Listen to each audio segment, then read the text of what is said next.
On a related topic, I want to turn now to your piece in Harpers Magazine.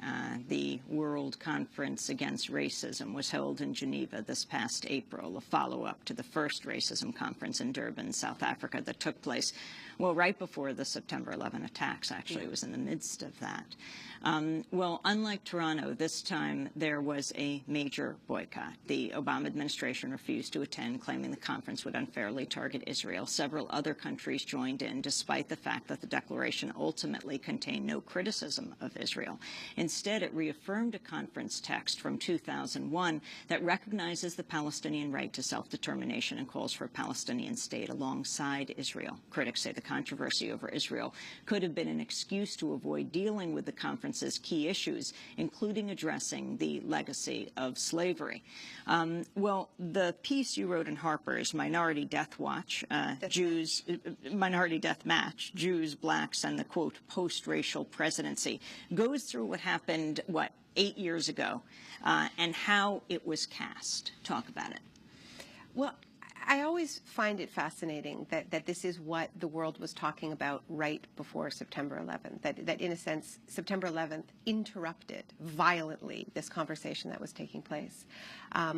And you know, in the United States, the discussion was far less about Israel, although that was an issue at the conference, and much more about the issue of reparations for slavery. This was the issue in 2001.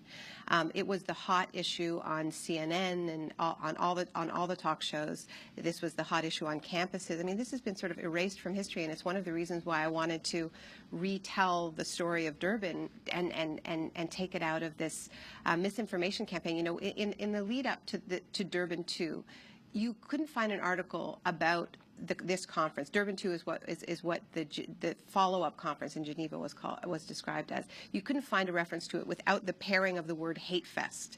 It was just universally described as a hate fest. People believed that this conference was equating Zionism with racism. It absolutely was not. The conference in 2001 did not. And it was an enormously important forum. This was the only UN gathering of its kind which looked frontally at racism. And to me, what was so striking about this as well is that, you know, in the middle of an economic crisis, and we're certainly in one, this is a time when we know that racist ideas spread. We know this historically. So it seemed to me an extraordinary decision on the part of the Obama administration and all of these Western European governments, my government, Canada, Australia, to say, as they did in April, we are not going to talk about racism because we don't like a couple of things that may or may not be on the agenda. To me, it seemed reckless. I mean, this is a time, you know, across Europe, far-right parties are rising. Look at what's happening in this country with rampant racism directed at Obama himself. And there was just this decision, we're not going to talk about it.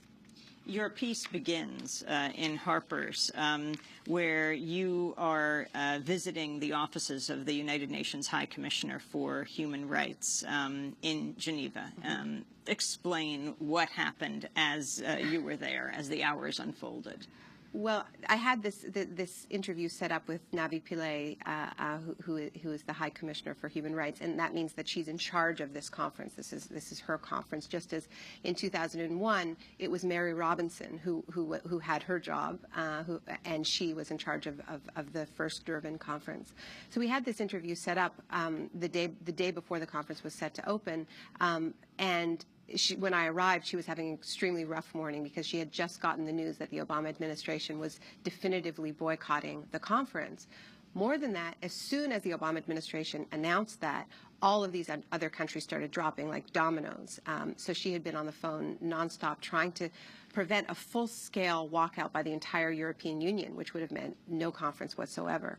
And she was drafting a press conference condemning the U.S. actions when I walked into the office. And they did manage to stop the walkout, the wholesale walkout from the conference. But Of course, the big distraction at the event, I'm sure many of your viewers and listeners remember, was that Ahmadinejad was the only world leader who decided to come to the conference. And this was related to this attack campaign. No senior officials wanted to be there because it had been so effectively smeared. And so while he was speaking, all of these EU officials walked out in droves. And that became the only thing we heard about Geneva. It was just Ahmadinejad, the EU walkout. Some French students had clown wigs on. A friend of mine texted me. I was in the press gallery while this was happening, while they were walking out, and she said it looks like a fire drill, like all these people running for the doors. Sort of this. I think these guys all thought they were Winston Churchill. They were standing up to the neo-Nazi threat. And they felt very, very smug, very, very good about themselves. But my feeling at the time was that they didn't want to be in the room anyway. I mean, none of these Western governments relish the opportunity of talking about their own race relations records. So Ahmadinejad gave them the perfect excuse to flee. There was a sort of amazing convergence of interests going on in that room. And Naomi Klein, in your article in Harper's, you quote the Israeli Foreign Ministry spokesperson, Yigal Palmor. One day before the conference opened, he was interviewed by the BBC radio. During the interview, he was questioned for asserting that the Durban Conference Declaration singled out Israel. Look, in the previous conference, Israel was singled out as the most racist state on earth, probably almost the only racist state, and all the problems that we were facing here in the Middle East were not historical or political or military or geographical or anything else. They were all attributable to one unique factor: Israel's innate racism. And this was speakers, was it, at the Durban conference rather than any final declaration? No, it was also included in the final declaration. Because I've been looking at that final declaration and I can see nothing that comes anywhere near to what you are saying. I don't have the text in front of me. Well, I do have the text in front of me, and I can see nothing that comes close to what you are saying. I can see a final declaration that speaks out against anti-Semitism, that says we will never forget the Holocaust, that says we are concerned about the plight of the Palestinian people, but nonetheless recognize the right to security for all states in the region, including Israel, and call upon states to support the peace process and bring it to an early conclusion. That is a mention of Israel in the final declaration. Right. I'm not sure we're talking about the same conference, because even though I don't have the text in front of me, I remember quite precisely some quotes that were completely contrary to those that you've just quoted. So we must be speaking about two different documents. That was Julian Marshall of the BBC interviewing the Israeli Foreign Ministry spokesperson, Yigal Palmor. Your response, you write about this interaction, Naomi Klein. Yeah, because Julian Marshall was seemingly the only journalist who had actually read the declaration. And what's relevant about this is that when the Obama administration announced that they would be boycotting the Durban Review Conference in Geneva, this is 3 months into the Obama administration, in a context where the Congressional Black Caucus had made this a major, major priority. Barbara Lee had gone to extraordinary lengths, and other members of the Congressional Black Caucus, to make sure that there was nothing in the declaration that in any way singled out Israel. I mean, many argued that they had taken out too much, that they had made too many concessions to create a context where the Obama administration would feel comfortable coming. There was no reparation. There was no mention of reparations for slavery. Didn't talk about the slave trade as a crime. No mention of Israel whatsoever. No mention of the defamation of religion, which was another demand of some Muslim countries. This was also controversial, seen as a threat to free speech, so that wasn't in there.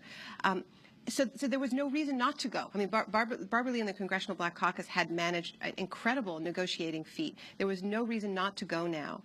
And so the only thing the Obama administration came up with is that in the declaration, this is the declaration for the new conference, the conference that just happened in Geneva, they said it reaffirmed the old declaration. And the old declaration was so unfair to Israel, as you just heard from the Israeli spokesperson, that they couldn't go. And Obama himself made this argument. And so what was so striking is that no journalist went back and read that declaration, except this BBC journalist who put him on the spot saying, where does it say all these terrible things about Israel? And in fact, it says Israel has a right to security. It recognizes the importance of remembering the Holocaust. It's actually quite a banal document. It says nothing that any government would object to, including the Obama administration. I mean, Joe Biden has gone further than this document. So what you really see here is the success of an extraordinary misinformation campaign